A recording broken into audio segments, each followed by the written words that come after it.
Hi, I'm Barbara O'Brien. I'm an animal trainer and photographer, and I'd like to welcome you to The Empathetic Trainer.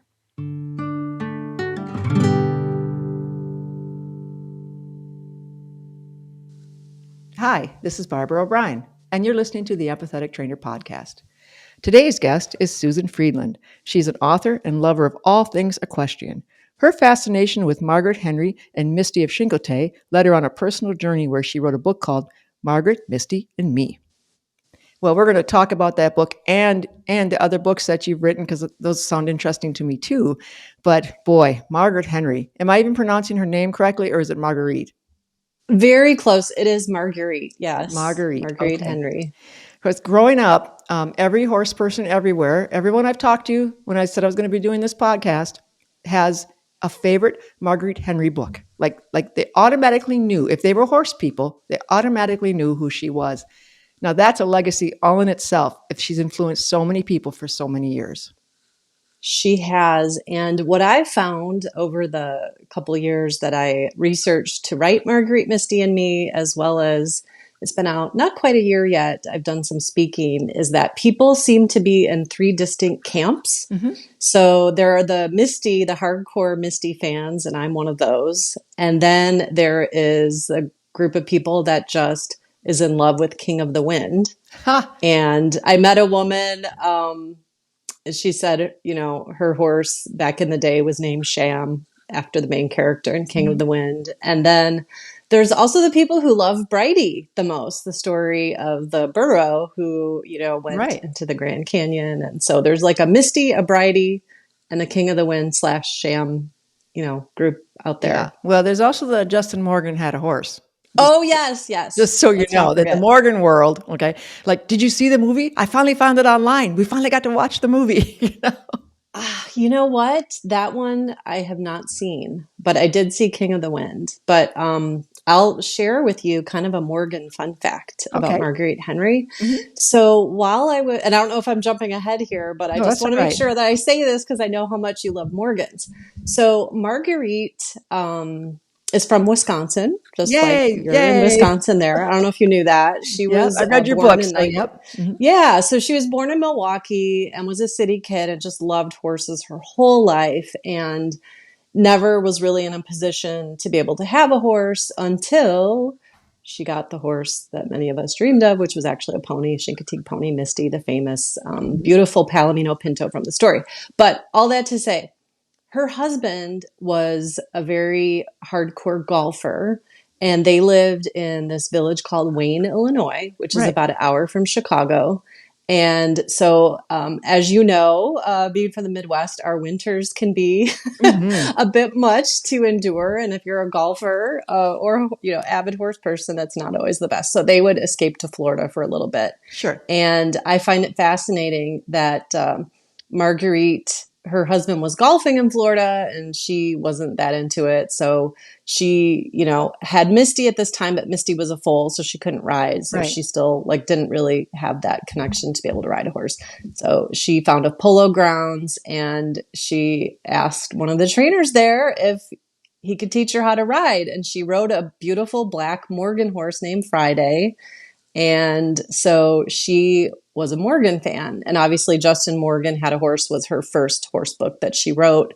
Her first book was supposed to be Album of Horses. But when she was looking up all the different breeds, the Morgan really, captured her imagination the most. And the other thing is, Barbara, the University of Minnesota has her personal papers.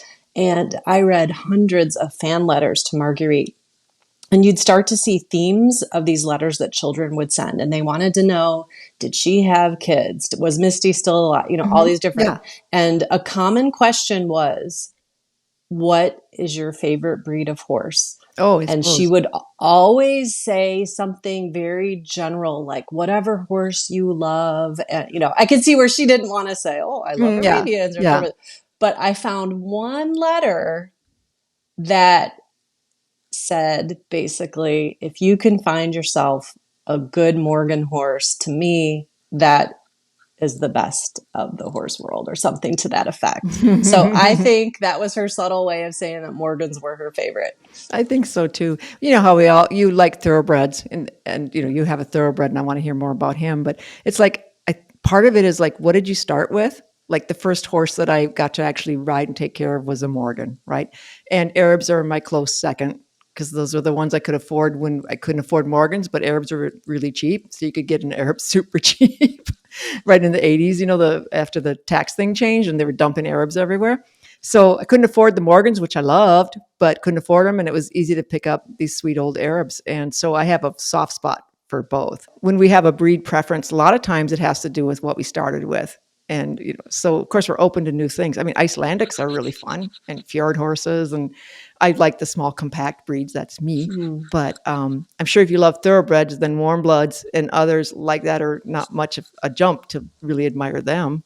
But perhaps what you Well, start with. yeah. Well, I didn't start with thoroughbreds. That would have been too much. I started actually riding in Wayne.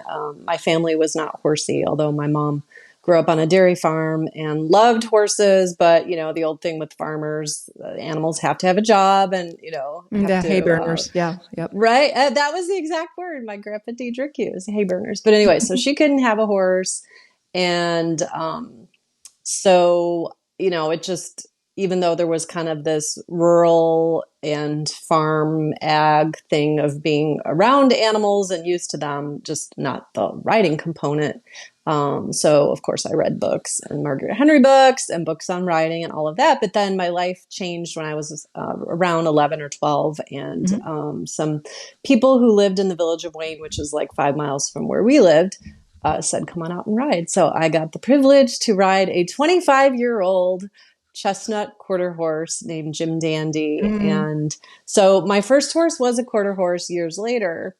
And actually, we were not a very good match. It was, you know, the blind leading the blind, and the whole thing of green rider, green horse. And it was just, you know, I survived and he did too. And he matured and became something nice for another woman. But yeah, I'm not sure how I got into the whole thoroughbred thing, but I love them. I've had two, and they're both dark bay with the, you know, blaze, and just fun and delicate, sensitive flowers. I'd probably do better with the Morgan or something a little more sturdy. Well, depending on the But Morgan, they can be pretty hot too. So it depends. But oh, I have the old style, so they're pretty sensible. That's really cool. We have such similar stories. When I was reading the book, I'm going to hold it up because I want everyone to see this book. Man, I read it in like, I don't take a lot of time to, I should read more, but I do a lot. So I was just like reading it. I brought it on set with me yesterday to read it, and everyone wanted to know about it. Because the way you tell her story makes you feel so good about her. Like, you know, so many of our heroes are people we admire, and then we read later, wow, he was a jerk to his wife, or he did this bad thing. Or, you know, our heroes all have clay feet, right? Or people that you really admire, and then you find out they're human. Okay, of course. But sometimes they're not the best humans, and you're so disappointed because you're like, oh, wow, you know. But when you read about Marguerite, you're like, wow, she just sounds like a sweetheart through and through. Like her heart was so kind.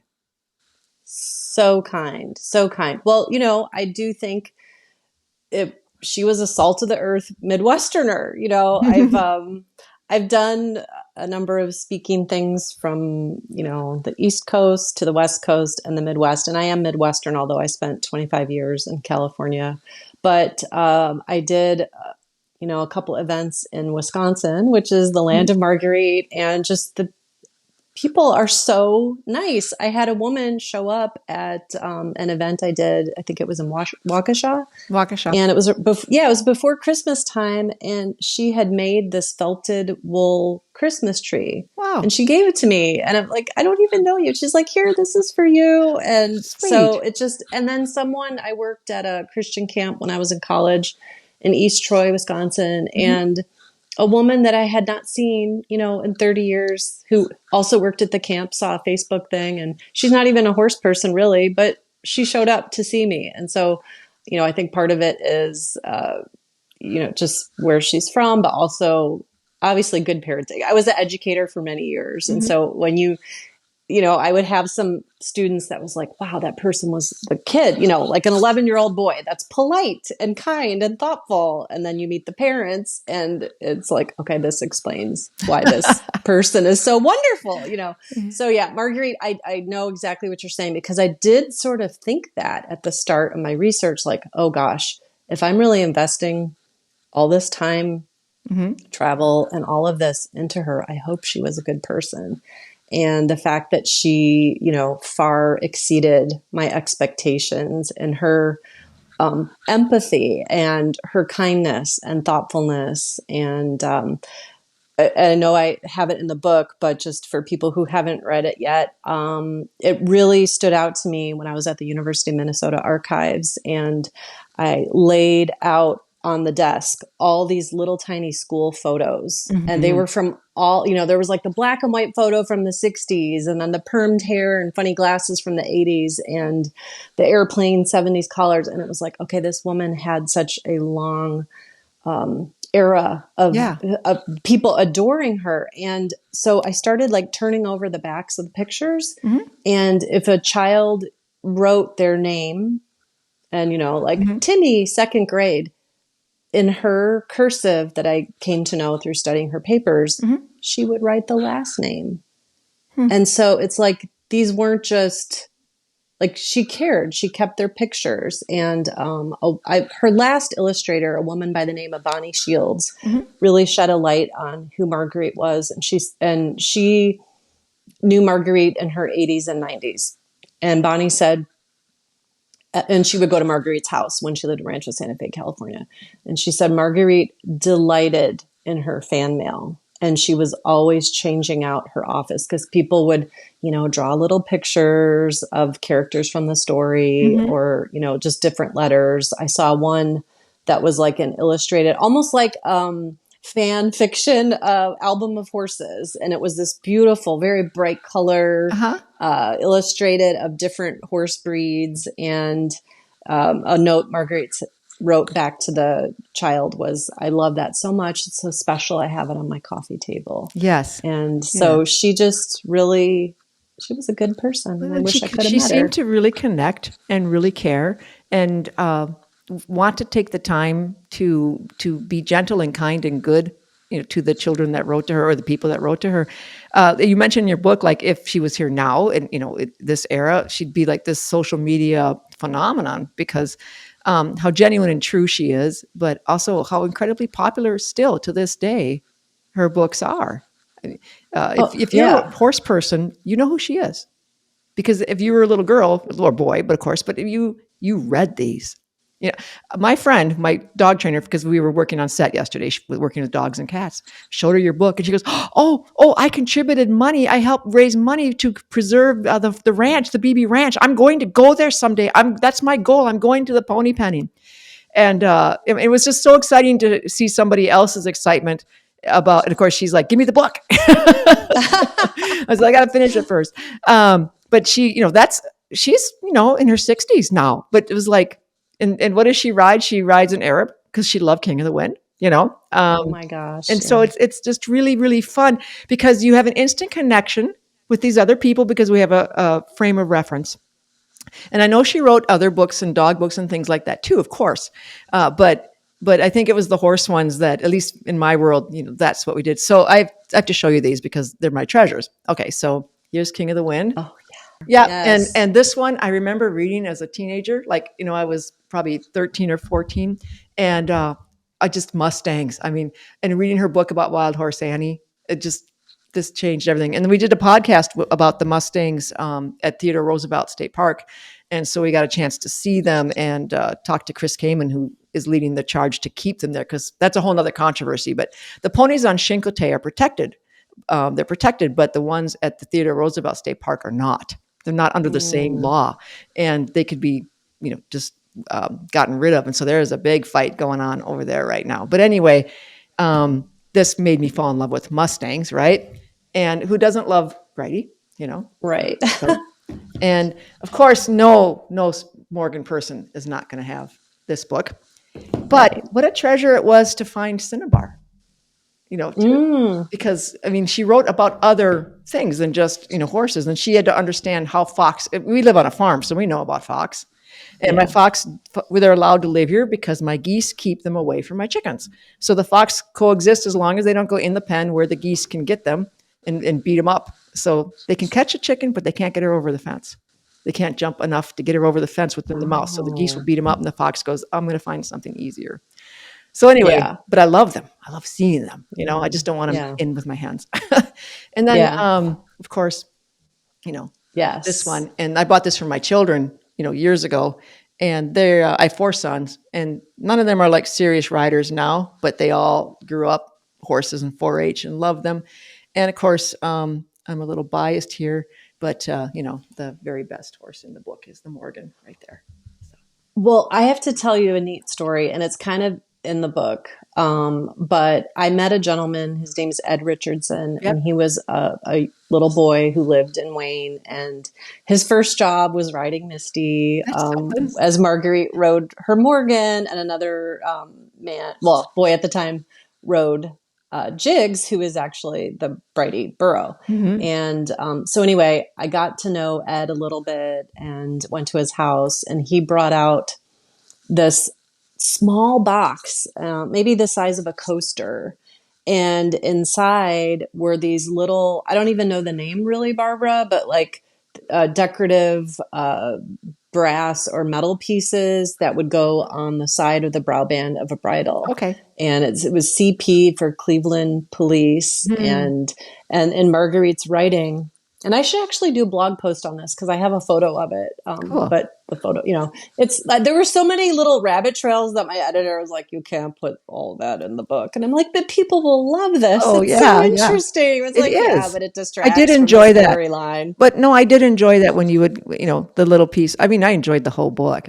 Oh, thank you. That means a lot to me. As I was writing, and it's so hard to be a writer, and you're alone, and then you start wondering, like, am I crazy? Like, but I just thought, like, I was active, following these Facebook pages of Chincoteague pony fans and just seeing about the, BB Ranch and all this. And it's like, no, people still love Marguerite, and her story has yet to be told. So, I just, so that was really kind of driving me. Like, I thought there will be so many people just delighted to get to have kind of this more intimate picture of, what her life was like.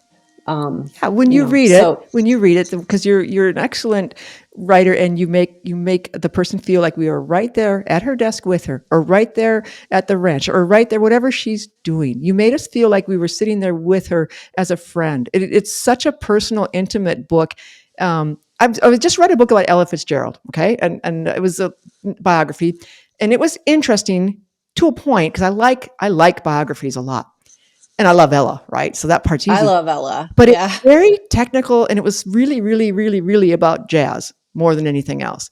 And if you were a jazz fan, this was a great book, But if you wanted to know really about Ella, and now she was a very private person, so that might have made it hard for the author. So I'm not, but I felt like I had to give up about halfway through, because I felt like I wasn't really getting to know Ella very much. It was like she played here, and she did this song, and she worked with this guy or whatever. And well written and all that. Your book made me feel like Marguerite and I are friends. Like it made me feel so close to her, and it made me really happy because her books brought me so much joy. And not just me, because everyone you talk to about her book, they all have a story they want to say. This book meant this to me. It was so personal. Yeah, thank you. I really appreciate you saying that. And I wasn't sure when I set out to discover who she was. I wasn't sure if there'd even be enough material for a book, but I had been writing for horse magazines, and I have my blog, Saddle Seeks Horse, I've had for about 10 years. And I thought, at the very least, I'll get a few blog posts out of this. And, my background as an educator, writing is important to me. I was a history teacher, and I would tell my students, like, you need to talk to your grandparents, and you need to preserve this history of your family. Find out what it was like when they were in middle school, and how did they get to school, what did they do after school, and what did they eat, and what did they do on the weekends. So I kind of felt this, like I wanted to, preserve or find out what I could about Marguerite while there were still people around who knew her. Right. And so it kind of motivated me. But then I started, so I found a lot of stuff online. I spent a lot of time on Ancestry. And then it was just like the world opened up when I found the University of Minnesota has her personal papers. Who knew? And Like, then, who knew, right? I'm only like 70 yeah. miles from Minneapolis, 80 Oh, you miles got to from. go there. You got to I'm go just there. like, who knew that existed, Yeah. So, So it's neat to hear your response to the book, because I thought I would be writing kind of this distant third person biography. And then as I was doing this, it was like, that's not my voice. I have a blogger voice. I talk in first person. I want to tell a story like I'm just sitting there chatting with a friend, sharing what I learned. see, I think that's the key. That's what I think made it thank feel you. so personal, because I feel like I got to know you as well, because, you tell your adventure, doing this. Because I get that, because we shoot B-roll for the stories that we're telling here, and so I get to go out and film and photograph and meet people in person when I can, and nothing gives me greater pleasure. So reading about your adventures, especially the pony penning adventure, which I'd like you to talk about, and the fact that you went and talked to real people that knew her, and that, just like I said, it makes it so much personal than say you're writing about someone who's been dead for 500 years. It's just good. Well, It's really thank wonderful. you. Wonderful. And I love Thank your you. historic point of view. My husband and I met in Minnesota history class. And so we Really? have a love of history that, and my sons are all historians in their own way. And, 40 some years, my husband and I have been married, and we still will always pick a history site over anything commercial. It's like, let's go see this place. Let's go. And the boys grew up that way too. And so when we can tell somebody's life story the way you did and share it so people have an understanding, I think that's a great gift you're giving them. Thank you.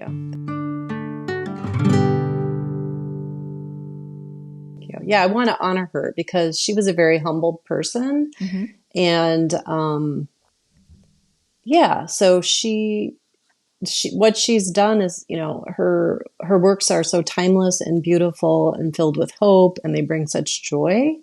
And so I really, she doesn't need me to have her memory floating around there, but I would love to bring more prominence to her, because people know about the Chincoteague ponies, and it's like, oh yeah, that was a great book. But I feel like my last year as a teacher, we had a Scholastic book fair, and those were a highlight when I was a kid. Oh, I And I love just looked those. around at Love the those. titles, but there wasn't really anything that little girl Susan would have wanted to read. It was a lot of fantasy genre, and I'm not knocking fantasy genre. Sure. But it just, it was like, where are the books about kids and animals and just some of these kind of simple stories that are beautiful and, that last. So, Well, yeah. as the name of our show is The Empathetic Trainer. And so if you look at the other podcasts and the guests we have, it's all about being in attunement and understanding and communicating better with your animals,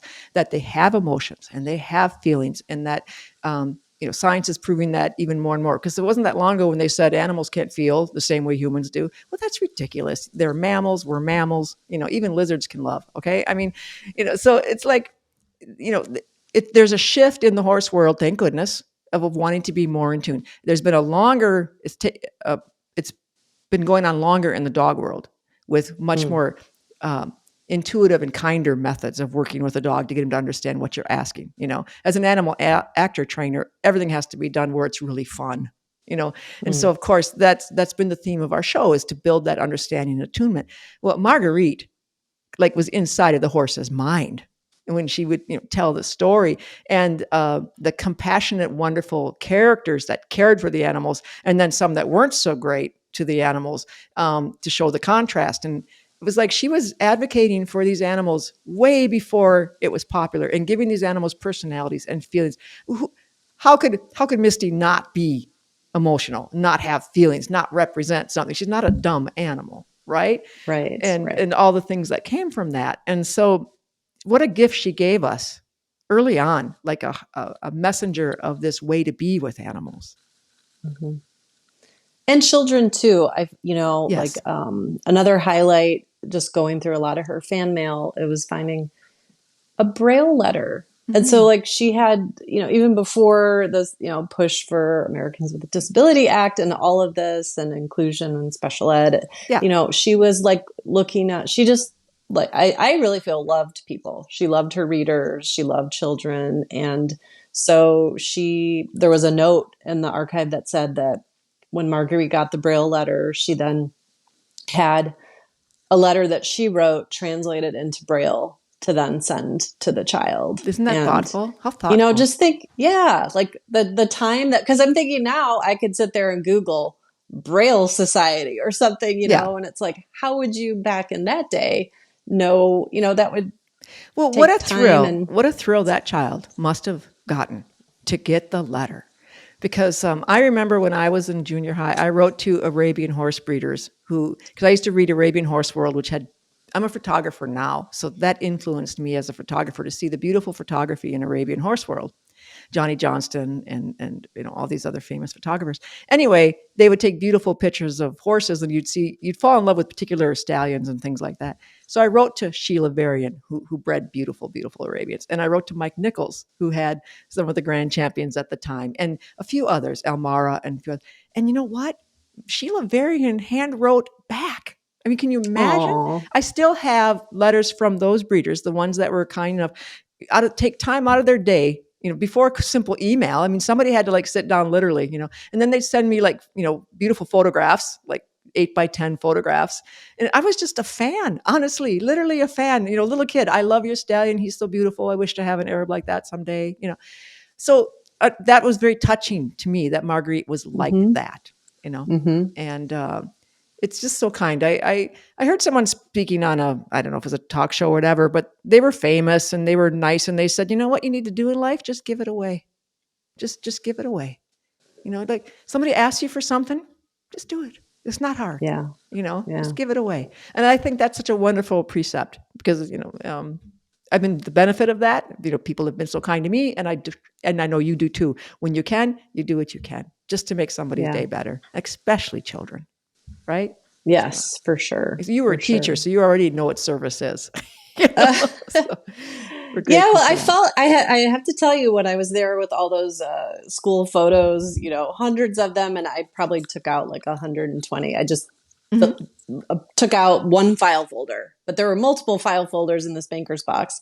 And I'm looking at all these photos thinking, she kept these and she wasn't with them. And I was, because I'd gotten so many of those little school photos over the years of teaching, and like, okay, where are all of mine? I haven't kept them. And I loved, it's so special to be with these young people for, 185 days out of a year and see them grow and mature and learn and just have fun with them and teach them things and all of that. And so I had a little bit of guilt, like, okay, Marguerite is a better person than me because I don't know where my photos are. I didn't keep them all. Yeah, but I'm sure you had a good influence on the children you worked with. I can tell that you were a good teacher, and I'm sure they enjoyed having you. My art teacher from my when I was a junior in high school, it was her first year of teaching, and I was in her class. And after I had a book published in 2014, and she noticed it, and she's like, it's so fun to see what you're doing now, because we connected on Facebook, and it was like, I don't know, 30 years, difference, and she's like practically retired. I think she retired by the time, but we reconnected. But it was really fun because I said to her, thank you. You were such a great influence, because she let me, instead of, I had her for study hall, and you have to normally sit in study hall, but she let me go to the library because, see, that's where the books were. And you're not allowed to do that, but I'd get a special pass and go sit in the library, because what would I do in study hall when I have a whole library in front of me? So I'm grateful to Ms. Kay Hoskins, I'm shouting you out there, to be such a great art teacher and understand that that's what I needed, was to be with the books and where I could draw, and stuff. Yeah. So unlike Mr. Johansson, who said, you're never going to make any money if you keep drawing horse pictures on your math test. He's like, stop that. Oh, no. You don't learn your times tables. You're never going to, make a living. And I just go, well, Mr. Johansson, I'm making a living with animals. So, I don't know. I'm not doing times tables. I got a calculator. Yeah, exactly.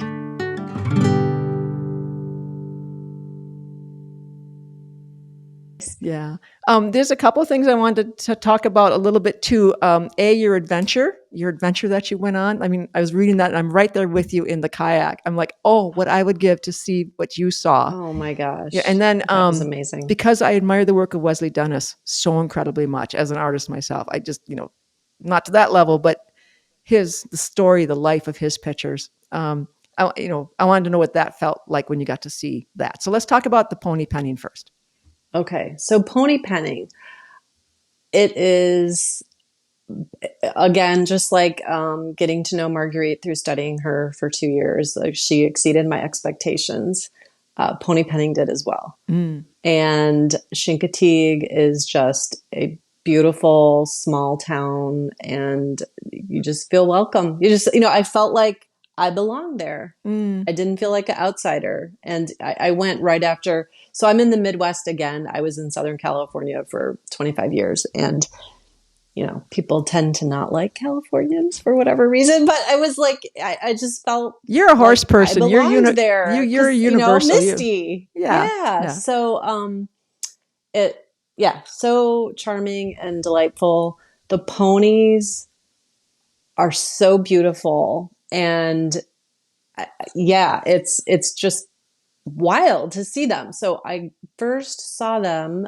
So before they can do the swim, which is what is, written about in Misty of Chincoteague, where they swim from Chincoteague Island, which, for your listeners who don't know, right, it's a wildlife refuge. And there is a herd of about 150, mostly mares, but about maybe 20 stallions. And, so every year, when the foals are born, obviously they don't want the island to overpopulate. So they do this swim in July, toward the end of July.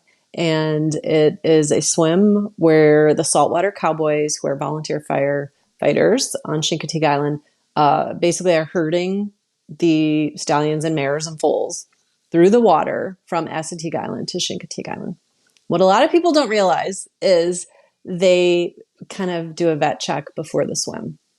So if there's a foal that is too tiny, or maybe a horse that's older and isn't looking like they could make the swim, in great fashion, or a mare that's too pregnant, they'll be trailered over. But anyway, so I first saw them in one of the kind of holding corrals prior to the swim. And it was a thrill I've never been that close to wild horses before. That would be exciting. And it's like, they weren't, because there were people, I mean, it was like, they're the celebrities. So there's people all lined up. There's like double fence line, but there are a lot of people. You would have loved it as a photographer, people with their long lenses and taking pictures, and just watching the interactions with, I saw a stallion mount a mare. And then I saw a foal walk up to a stallion and sniff it. And the stallion just kind of looked at it. And I was like, okay, like, I don't, in the books that I read, it's like stallions are these, mean territorial creatures. He just kind of looked at the foal like, oh, hey, how's it going? Yeah. And I even saw a couple young ones like grooming each other on the withers. And so that was really neat. And then I connected with one of the women who is a force behind the Chincoteague Pony Registry. And she knows all the names. Oh, sure. The sires, the dams, the grandsires, the granddams. So like, that was just really cool to stand there with her, and, she could tell me little stories about each of these stallions. And there's a stallion there that she said really takes care of his women, because there's a smaller island and this guy likes to swim his little band over to that one, because then they don't have to share, the grazing resources and stuff. Wild horses have amazing family units. Amazing family units. Yep. So that was really neat. And then, so the swim came, I rented a kayak, and it was about a 20-minute kayak ride out to the area, which is called Pony Swim Lane.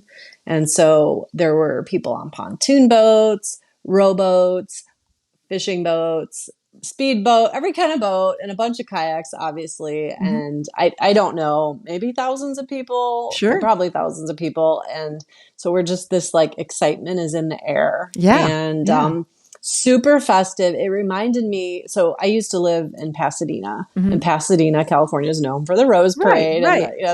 and so I've been to that a few times, and there's just such a happy excitement and anticipation. And so this is on a different scale, kind of what that felt like.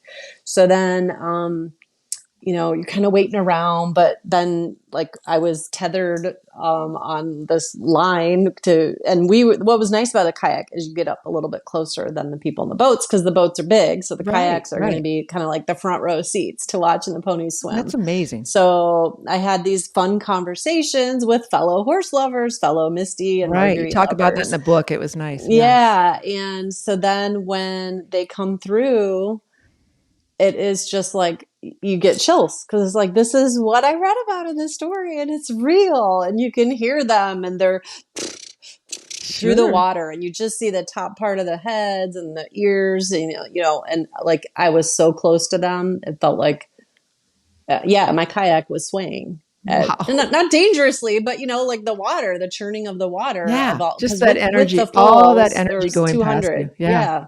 So it was just really remarkable. And then they get to the other side and then they're allowed to rest.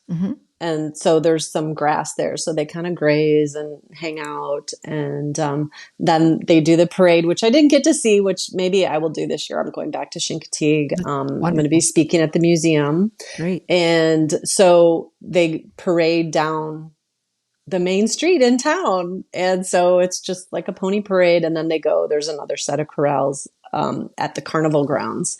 And so then the next day is when they have the full auction. And there's a lot of joy with that. And it's kind of sad, like I had a weanling at one point. I got a Appaloosa. And so that part is kind of sad when foals are separated from their moms. But, that's one of the storylines in Misty of Chincoteague is, they have to grow up at some point. So there's just a lot of, it's just such a remarkable time. I have a friend who bought a filly at the auction last year. And she's actually a friend I met my first year on Chincoteague. Okay. And we met watching the pony swim back. So what I didn't realize and, isn't publicized in Misty of Chincoteague, the ponies swim from Assateague to Chincoteague. They have to get back to their homeland of Assateague. So on the Friday of Pony Penning Week is when they have the swim back and there's fewer tourists, fewer people. So my first year I did a kayak for that as well. And that was remarkable because, Barbara, the saltwater cowboys didn't really have to do a whole lot. They just, brought them from the town up to the edge of the water and those ponies knew where they were going and they swam home. And just to see the delight and the joy and they, just cavorting around and plopping on the beach and rolling. Right. And it's just such a happy, beautiful thing. But so that's where I met this friend who actually lives in Minnesota. Her name's Margot. And she bought a filly this past year and a filly the year before. And so, there's people that I don't want to say they collect them, but it's because of Marguerite Henry's work that it feels like that's a really special thing to have a piece of this history, to have, a pony. And they would announce like this pony is a Misty descendant at the auction. Yeah, and sure. So it's very special. And I hope listeners, if they're interested at all, they like to go. I will say, it's extremely hot and humid, and there's a lot of mosquitoes, and mosquitoes love me. And so I came home with some welts, but it was definitely, I had a full heart and great photos and have met amazing people that I'm now friends with. And who knew? It's like summer horse camp for adults. Oh, that's wonderful. And then now you're going to be speaking at the museum this year, so that's exciting. Yeah.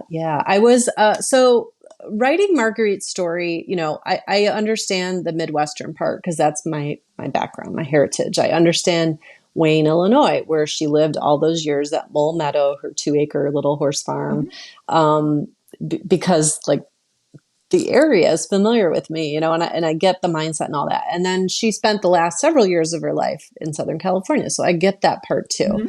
But I'm not from Virginia. I'm not a Chincoteaguer, and so I had I don't want to say trepidation, but I wanted to really accurately tell that part of the story of the Chincoteague connection.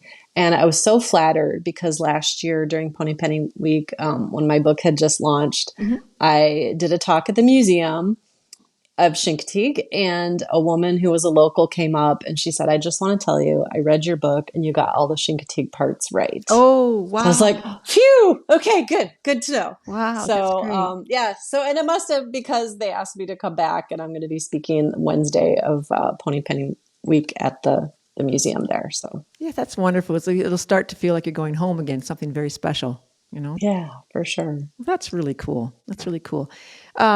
Before we get to the Wesley Dennis question, your experience reminds me of what happens here in Pepin. Okay, Pepin, Wisconsin is the birthplace of Laura Ingalls Wilder.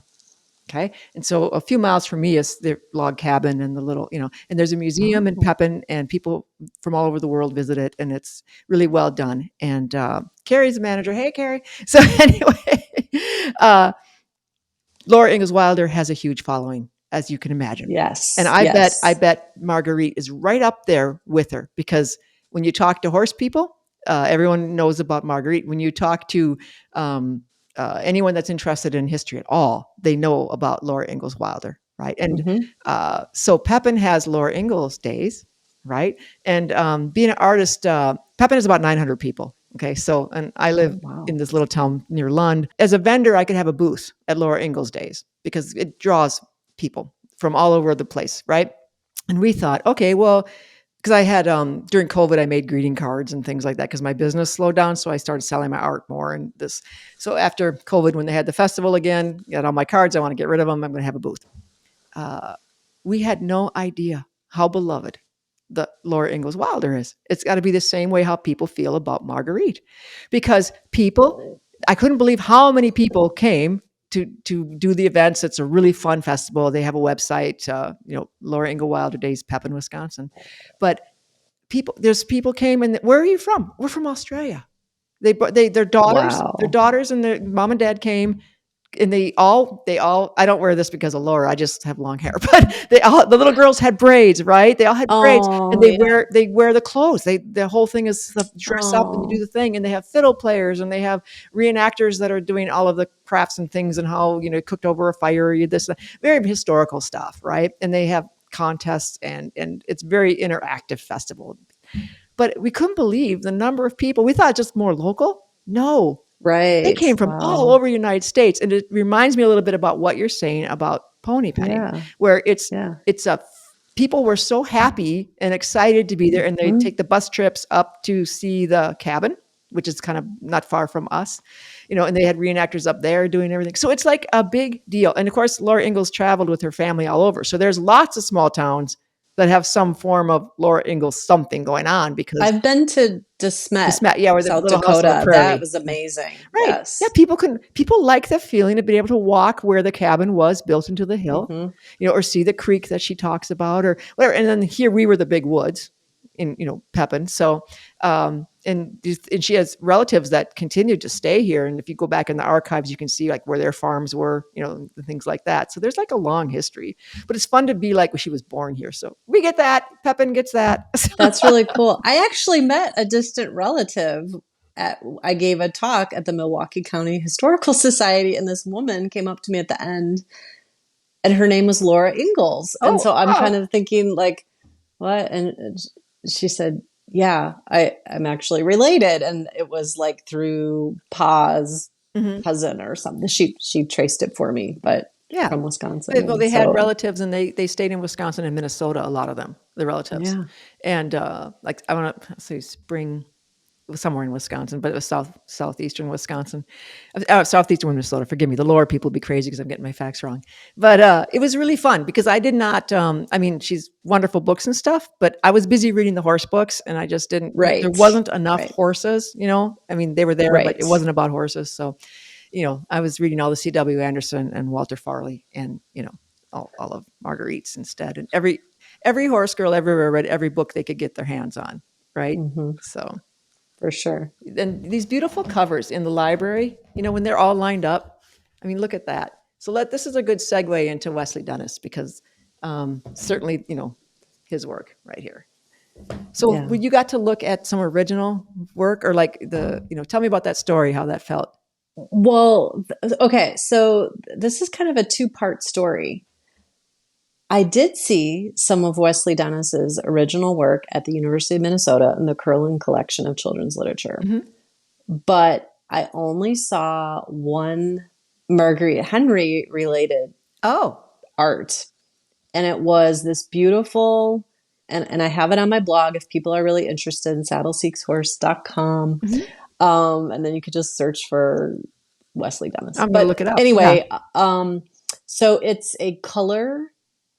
It looks like a sketch, but it's color, but maybe it's painted. I'm not an artist, but it's in color. And what struck me, it's a baby sham, and it's the boy whose name is escaping me. Agba, is it? And then the mare. And so that was really special. And then I didn't realize that Wesley did so much illustrating.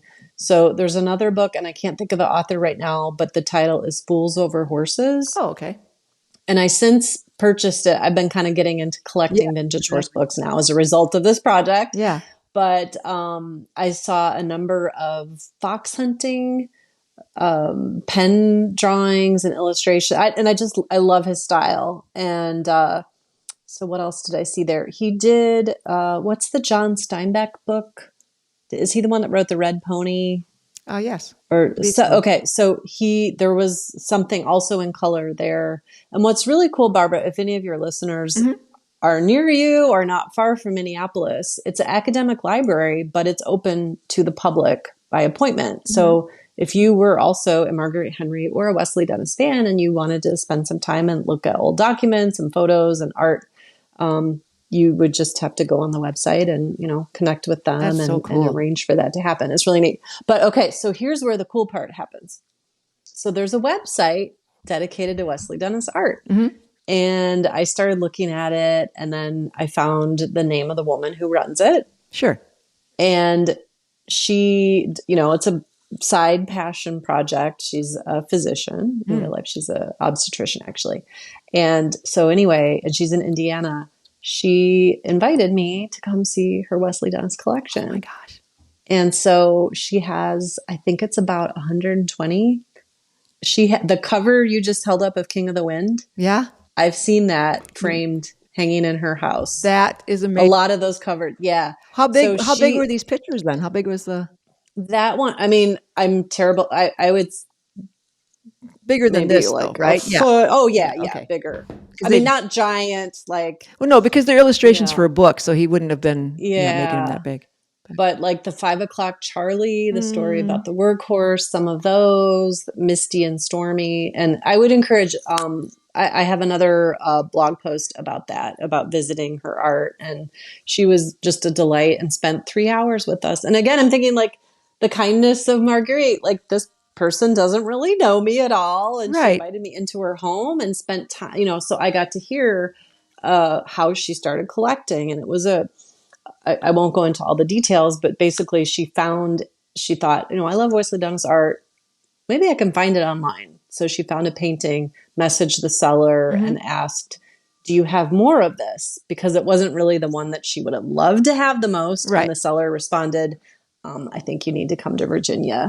And it was like a family member that had all this art and wasn't really sure what to keep do it with safe it. And sure. So she's really very interested in it, and I would say like a preservationist. That's great. It's for her own joy, right, and personal collection, but she just loves it and just wants to make sure that that stuff is taken care of the right way, you know, so that it lasts. Yeah, which is really cool. I thought it was interesting in your book when she was looking for an illustrator in the beginning of when she was first writing the books, and Will James was mentioned. And you have to understand that I have a soft spot, like you wouldn't believe, for Will James. My other favorite author of this era is Will James, who wrote a lot of books about horses in the West and cowboys, and he lived it. And he kind of had a very interesting life on his own. And he was not a Marguerite Henry type. No. He's like the opposite. No, he spent some time in jail even, but very real. And he understood horses and how horses think and move better than, I mean, for studying to want to be in tune with them, Now the practices, the things they did, how they broke horses wasn't necessarily kind. So, there's that whole what was happening at the time, but how Mustangs think, how horses think, how, he was really in tune with that. And of course, being an artist, I admired his illustrations and his paintings. But as you say in your book, he was already dead at that point. And I think he had just passed, like maybe the year earlier. Yeah, he wasn't all that old when he passed. So he was not that old. Story for sure. And speaking of stories, when I read your book and I'm reading your book and I'm like, this would be a great movie. I mean, you should talk to somebody to make a movie about your journey, telling Margaret, because the story of Margaret all by herself is okay. But if you're like the character that tells the story, or like just how the book is to me, because I wanted to be in that kayak with you. I really wanted to do that with you. I don't have producer friends. I'm sorry. I wish I did. But I really think that the way they could tell the story of Margaret is through you, and then reenact all those scenes in her life, right? But well, thank you. So I have all these. I'm an ideas person. Me too. Barbara. I get it, and I have more ideas than I probably have life left. But so I have had requests of people say that I can see this like a documentary. You're the first person who said a movie. Oh no, it's got to be a movie. It's got to be a movie. Just think about who can play you and who can play Marguerite. So okay, I'm not really up on the actors and that, but what was interesting is when I was on Chincoteague last year, the bookseller there at the local indie bookshop said that I should create a one-woman show about Marguerite. And he said people would eat it up. Well, and I can see that too. I'm not doing the show, but I could see, just her story is compelling. And so I take that as a huge compliment. And if you have anyone listening who is in that line of work, they can reach out to me, Susan@saddleseekshorse.com. Yeah, this is a good segue. Let's talk about how people can find you. Let's talk about that. Okay, so if people love blogs and they like product reviews for horse things, and my most recent blog post was like a collection of 21 horse-themed books. Yeah, I saw that. I have a blog. It's called Saddle Seeks, SEEKS, horse.com. And then on there, that can refer them to my saddleseekshorse.shop, which is my Shopify store where I sell my books. Great. My books are available on the online sellers, but it's kind of special to be able to sell direct to readers because then I can personalize if I'm getting an order and I know. It was fun for me because, here I got to get to it, but it was fun. I got a little note from you, which I loved. But, you signed the book. It's so nice. Yeah, thank you. Thank you. This bookmark, I was like, oh, special things. Yeah. It made me really happy. Oh, good. Yeah. So if people want a personalized copy of my book, or I have 3 other books, saddleseekshorse.shop. But the .com will kind of refer there if you just... Okay, and that's how people can reach you? How can they reach you if they want to have you come talk about your book or learn more? So that will... so I'm on Instagram and Facebook. I do prefer email is like my preferred. It's Susan@saddleseekshorse.com. Okay. And I have done a lot of speaking, and that's kind of my jam. I've spoken at the International Museum of the Horse in Kentucky. Oh. Spoken at historical societies. I'd love to do more with schools, especially my background as an educator. I just had a conversation yesterday with a curriculum director for a school district because I think there's a lot, even if, I understand the entire population of the world is not horse-centric like I am. What? But in Marguerite, I know, Barbara, it's true. What? Okay, no, but in Marguerite, Misty, and Me, I just feel like Marguerite had such like I wanted to learn her best practices because she's a Newbery medal winning author, right? And I want to be a better writer, and also just research because I remember in like the last year or two of teaching this, if I had $1 for every time I asked a kid, okay, well, what source did you use? And they'd say Google. Right. And I said, no, Google's not a source. You do understand it's a search engine. The source is the article. Where did it come from? Yeah. So I feel like there's a need out there. And so I kind of want to, I have a lot of ideas. But so I have a stump speech that I give at libraries and historical societies and that. But my goal moving forward. And I do have a young reader version of Marguerite, Misty, and Me coming out because Oh. I was asked to speak at the Chincoteague Elementary School. And I was so excited because I was back in the classroom. Yeah. And then I thought, oh, my book is too hard for them. It's over 60,000 words that I wrote, Yeah. So I'm right now in the middle of That's revisions for a young reader version. Great. Because I've had people, I go to Briarfest. I'm going to be at the Defender Kentucky 3-day event here coming up. And so sometimes what'll happen is people see the cover, they see cute Misty, and they're like, oh, I want to get this for my granddaughter, like who's 8. And it's like, well, my book, not that there's nothing in there that's offensive. No, certainly not. But it's just too more pictures and Yeah, not the right grade level. So anyway, that's my long-winded way of saying Susan at saddleseekshorse.com. But I'm also active on Instagram and Facebook, and it's at saddleseekshorse.com. Yep, I found you through and Facebook. That's how I found you. Yeah. I was like, oh my gosh, I got to get the book. Oh, I got to get her on my podcast. I got to talk to her about this because well, thank you. All-time favorite author of my favorite books, and then your book, like I said, was a delight, and I'm grateful for that. Thank you. We'll have all these links and things on the show notes as well. So, I appreciate that. Thank you. Yeah. Well, this is the part of the show that we call snack break. So if you were here, we'd be having, triple chocolate, real Wisconsin butter, eggs from my very own hen's brownies.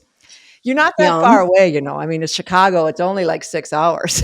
I know. And you know what? You're not far from my friend Rebecca Hart, who has Chincoteague ponies. Well, I think we're going to have to talk afterwards. She's in Minnesota. Yeah. We're going to talk afterwards. I might have to get some B-roll for this podcast. I might have to go photograph some Chincoteagues. So we'll talk afterwards about finding her, because I think that'd be delightful to see them. I mean, I could actually see one. That would be so. Oh yeah.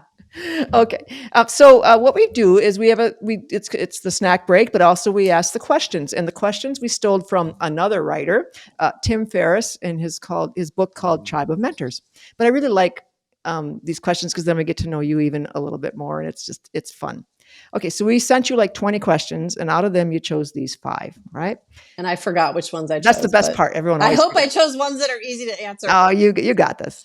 All right. Okay. What book would you recommend and why?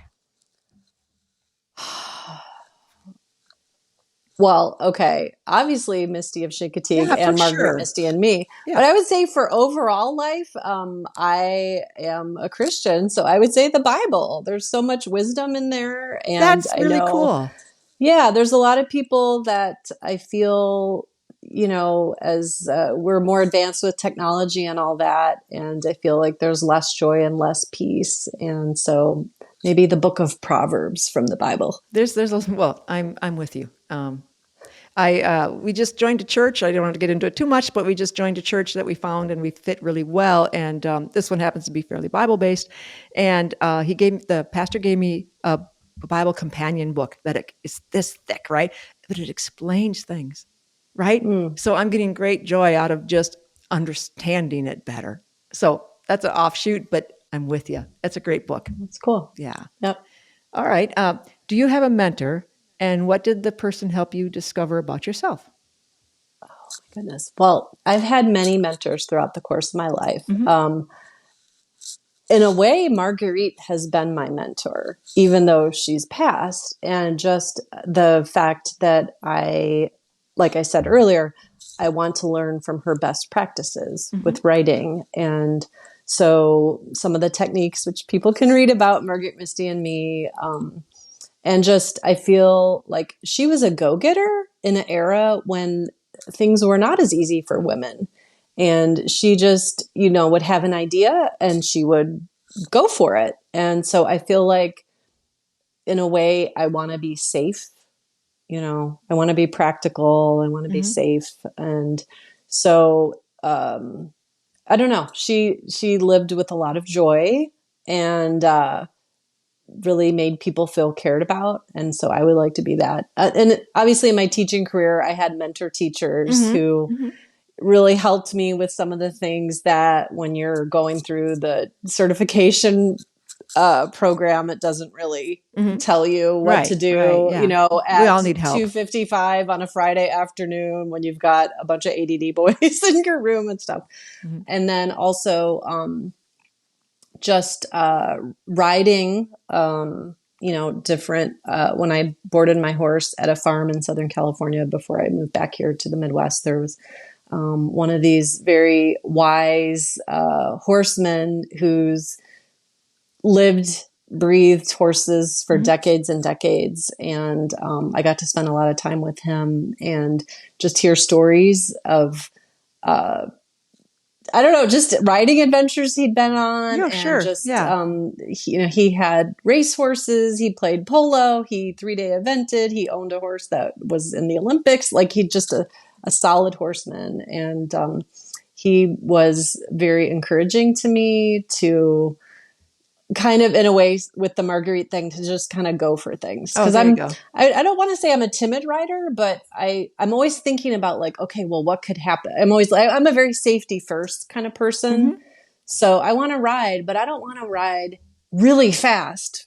Yeah. For a long time. No, Maybe a few strides a canter extended, but so he just, so I've had a number That's of really mentors. cool. All right. I think I know the answer to this, but because with every horse person, I know this one. I know this one, unless you surprise me. Where do you go or what do you do to recharge your batteries? Well, I would say, the barn is my happy place. I board my horse and it's a lovely family-owned facility. And thankfully they have a heated indoor arena. Nice. But it's, I just derive a lot of pleasure from spending time with my horse. Even he had an abscess recently, so I couldn't ride him. But it's just, he's like a golden retriever and he's my best friend. And I just love grooming him and hanging out with him. And he's got kissing spine, which is a condition that is kind of like, I don't know. Horse people will know what it is. Right. I'm thinking there's probably non-horse people listening. It's a condition that can be limiting, and some horses might need to be retired. Other horses can push through it with certain types of like physical therapy type things. And so it depends on the I do severity all these, of it. Right. Yeah. And I do all these like stretches and that my equine vet, who is also like a chiropractor as well. So I do all these things and it takes me a long time, like before I can actually get to the riding part. And then when I'm done riding, I do I put a heating pad on his back and I do these tail tugs and all these things. So, but I like that because it makes me feel like I'm helping him feel better. And then when I see the results and him, using his body more properly and being more relaxed, it makes me feel he good, sounds like a lucky horse. And I think it's really true. I have 7 horses. And it wasn't until last month when a horse kind of fell into my lap, another little Morgan gelding. I hadn't had a horse to ride for 2 years. Couldn't ride because my riding horse died. And then I have 3 young ones that I won't ride till they're 5. So that's a whole nother podcast, a whole nother adventure, getting those guys from Montana. But, and then 3 old rescue mares that came lame. So that they've been here 10, 12 years now each, but they're just, so yes, you brush them and you play at them and you do groundwork and you just enjoy them. And I fed all 7 of them this morning. I put a picture on my Facebook page, like, here's my happy place. Cause they're all lined up against the fence eating. It was just like, just being around them, are so healing for all of us. I mean, there's why, we're drawn to them. It's that's what our podcast is about is how we are connected to animals. And so you connect. And I have to say too, not to cut you off, but, okay. So my horse, is in a field all day long with 3 other horses. And when I show up and then he sees me and then he walks up, I just say, hi, Knight. And like he approaches me and it's like, okay, he could be hanging out with his friends. He could be eating the hay or when there's grass, there's not a lot of grass you put relationship. But like he sees me. You put relationship before horsemanship. Like you've built the relationship with him. That's why he's happy to come to you. So you've built relationship before horsemanship. And that's what Warwick Schiller, one of the guys that really work on attunement and helping people learn, talks about. See, so he's a very lucky horse, that he has that relationship with you. But I mean, how could he not like you? Well, I think, okay, so a little backstory if any of your fans are into horse racing. My horse is a very famous sire. Tis Now is the only horse to have won the Breeders' Cup Classic twice. Wow. Okay. And so he's a record holder. He's a legend. He just turned 27. He's in Lexington. He's retired from stud duty, but he's just this gorgeous horse that, was, and I would love to write a book about him actually. Yeah. But okay, so my horse looks just like him. Cool. Like if they were doing he could be a stunt double. However, zero competitive drive. And so I looked up his race record. He won one race and the rest was very mediocre. They didn't race him very long because they thought this isn't his thing. And I thought, my horse is maybe a little smarter because he realized it's better to be owned by a middle-aged woman who will coddle me and have out the equine, acupuncturist and do all the things. So he's a lucky very horse. special. He's where he's supposed to be. That's pretty cool. Okay. What inspires and motivates you to do what you do? What is your true purpose in the world? Well, I love learning, my background in education. I love helping people learn. I love reading. I don't know. I just love horses. And I don't know that I have a really great answer, but I'm passionate. The things I'm passionate about, I want to share with people. Yes, so it was that's a great thing. Fit. Yeah. When I wanted to learn about who Marguerite Henry was, I was like, I got to tell my friends too, because they're going to also love learning these fun stories about her, bringing a pony into her house and having birthday parties for Misty in her backyard. So I'm a storyteller at heart, I guess. That's a great thing. Okay. And then we did talk about this. Do you have a favorite animal companion?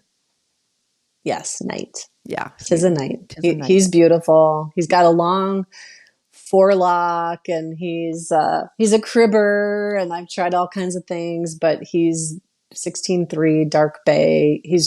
I think he's beautiful and he's just so sweet. They've told me at the barn, they're like, he's kind of like a golden retriever. And so he's my new horse that came, horse.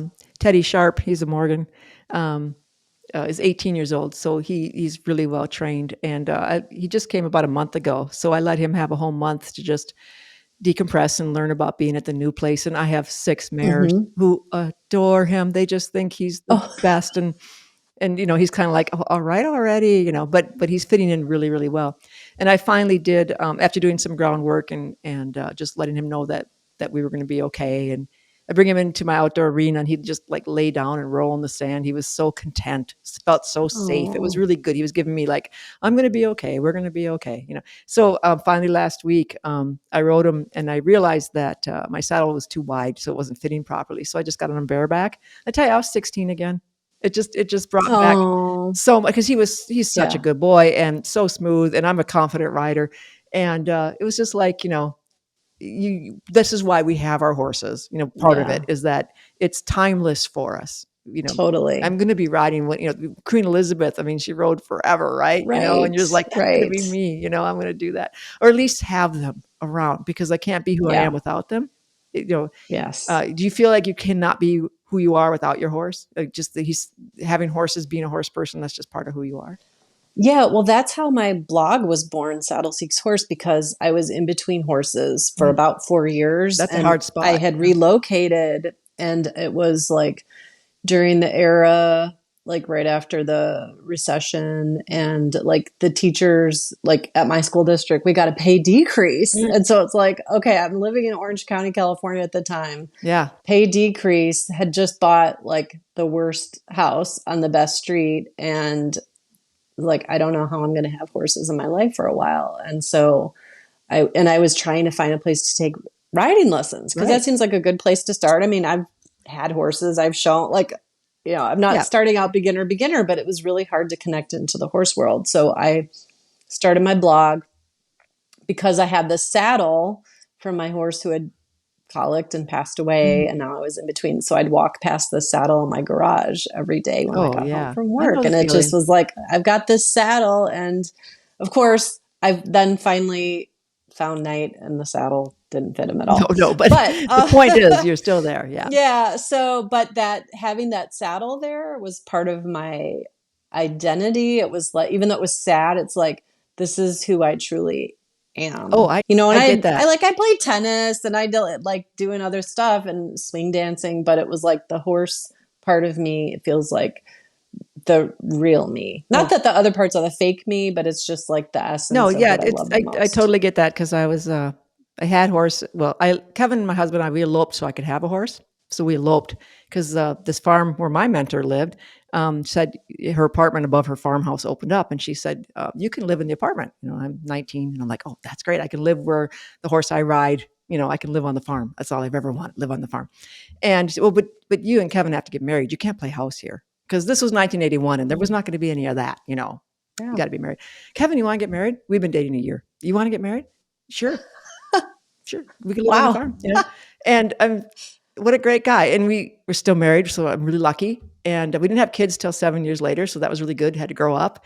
But, you know, dang it, we moved in, had the horse, you know, my horse, Babe, my first Morgan that, you know, I bought her for $250, you know, and I had to give her Oh my $25 a month gosh. in check, you know, $25 a month payments.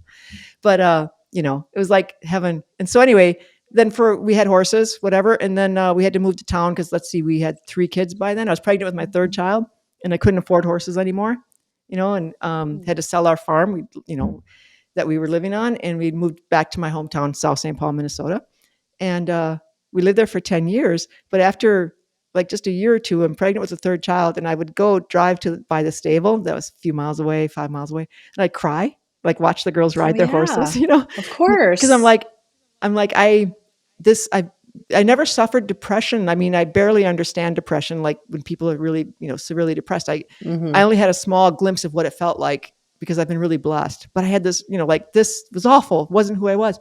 And right after the baby was born, and it was when horses were super expensive. Nobody, you know, you got 3 kids. My husband was working as a house painter, and I was my animal actor trainer, but it was always part time. It was never enough money.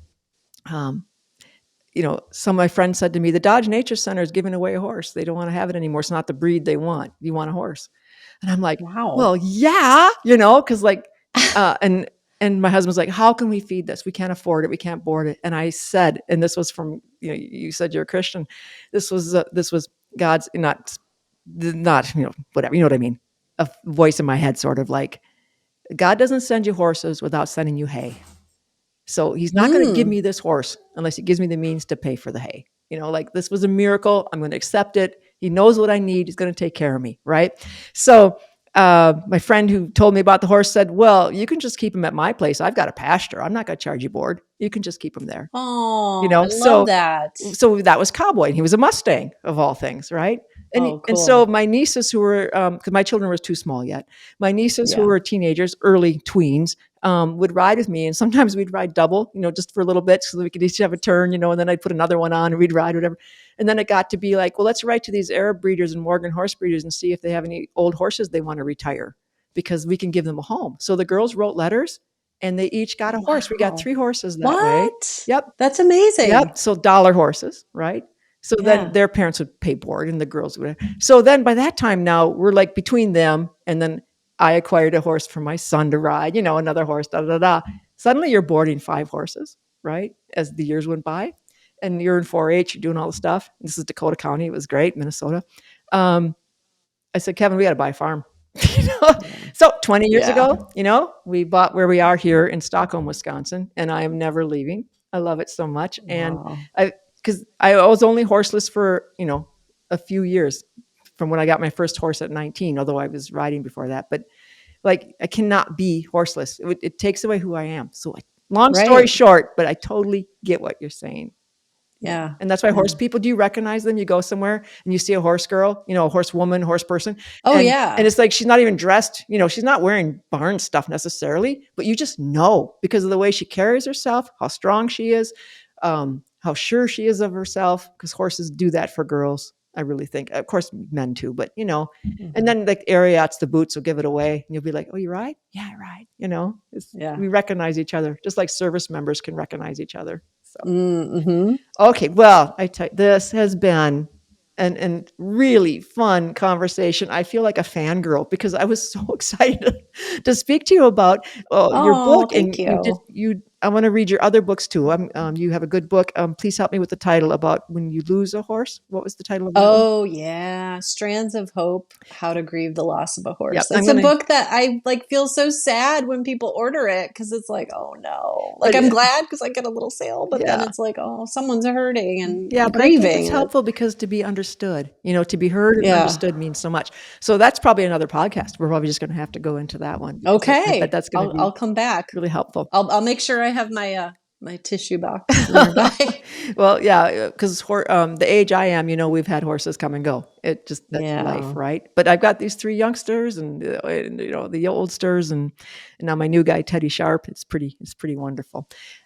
Thank you so much, Susan, Thank you. for giving I us really all this appreciate it. time. And Yeah. we're gonna. I just want to say thank you for being here. Thank you for having me. It was fun to get to know you more, Barbara. And I hope our paths cross in real life because I love Wisconsin. And I do. Also, I rode, when I was telling you, when I was horseless, and then I finally found a barn when I was living in Orange County.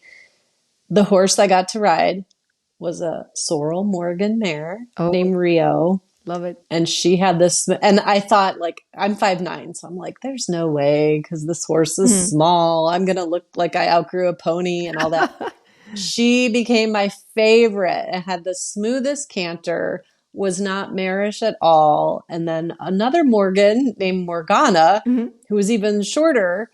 She and I'm friends with her owner to this day, but she was able to, be one of the lesson horses. And I loved her too. And Mhm. it was like, this is a cool breed. So I have a sister who's retiring from teaching and she thinks Knight is too tall. He's 16'3". And so I told her, I'm like, you should look into Oh Morgans. But yeah. I don't know that there's a lot around where we are. So we'll have to talk offline about Oh, for Morgans. sure. Yeah, I went to Yeah. Montana to find mine because I wanted the foundation ranch working horses. But boy, I love them. I love their temperament. They are the border collies of the horse world. It's like, give me a job. I am so willing to be your partner. They're pretty amazing. Well, So that's cool. thank you again. Thank Really, you. really Yeah. fun. Thank you, Barbara. Appreciate it.